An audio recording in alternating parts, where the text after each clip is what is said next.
surprisingly, I think that there is this section 706, which I said no one but Tom Cohen had ever heard of. Tom actually wrote it. That according to the court, gives authority to both the FCC and concurrent authority to the states directly over broadband. And I'll read the section to you. I generally don't like to read, because when I read to people, they fall asleep no matter what I'm reading.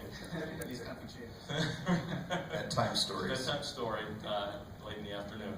The Commission and each state commission with regulatory jurisdiction over telecommunications services shall encourage the deployment on a reasonable and timely basis of advanced telecommunications capability to all Americans. Now, right away, what that tells me as a commissioner is I have the jurisdiction, and in fact, I'm required to encourage the deployment of broadband on a reasonable and timely basis. But it goes on, it says, by utilizing, in a manner consistent with the public interest, convenience and necessity, price cap regulation, regulatory forbearance, measures that promote competition in the local telecommunications market, or other regulating methods that remove barriers to infrastructure development. I haven't thought this through very much, and not much has happened so far. The decision of the DC Circuit was pretty recent, but it'll be interesting to see the contours. I guess the way Tom put it, it's an empty vessel. It'll be interesting to see how that vessel gets filled by regulators. How is that going to be used? But there was a debate in that circuit court decision about whether what I just read to you really confers authority on the FCC or, for that matter, the states. And the court directly addressed that. So the question then is, does the Commission's current understanding of Section 706A as a grant of regulatory authority represent a reasonable interpretation of an ambiguous statute? We believe it does. And they went on to say that when challenged about whether that also confers concurrent jurisdiction on states, they said Congress has granted regulatory authority to state telecommunications commissions on other occasions. We see no reason to think it could not have done the same here. And then I love the dissent by Commissioner Pai. Commissioner Pai confirmed that states have equal authority, certainly concurrent authority with the FCC over broadband. And here's how he put it. And because Section 706 gives state commissions authority equal to the FCC, every broadband provider, every online innovator, every internet-enabled entrepreneur may now have to comply with the differing regulations in each of the 50 states. Tesla, Uber, Airbone, and countless others can attest to the welcome that parochial regulators will give them. So, as a parochial regulator, I think it's clear, according to the DC Circuit and under the language of the federal statute, that we have authority to regulate broadband. What's the standard? It's no longer the common carrier standard that requires equal, non-discriminatory access to all networks or anything of that nature.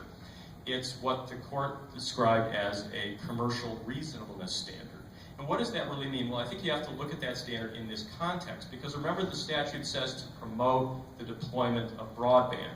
So I think the proper reading of that is to look at the practices in the marketplace of various providers and carriers and determine whether their practices are commercially reasonable in promoting broadband. And I think you'd argue they're not commercially reasonable under this statute if their practices somehow impede the development and growth of broadband. And I think that's where the state commissions around the country, and certainly the commission here, are going to have to start focusing. And I don't see anything on the immediate horizon, but I can see over time a really important role for the commission evolving as we move forward. I'd be interested in hearing from the folks on the ground on some possibilities in that regard. Well, if you don't mind, I'd just like to kind of add to that. That's very interesting, because one of the challenges we faced in Iowa is, I'll use the term predatory pricing.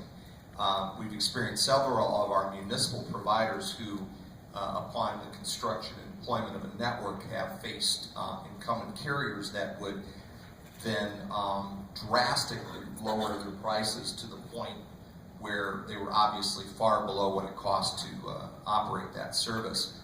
We had one of our members actually took a case to our Iowa Utility Board, saying that the carrier they competed against, which lowered its business telephone rates to $5 per line,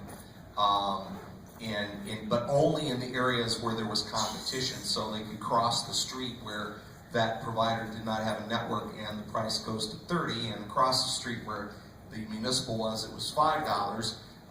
And the Iowa Utility Board said, well, no, we really don't have any jurisdiction to that. You have to go to the Federal Trade Commission if you want to talk about predatory pricing and improper pricing practices as a way to,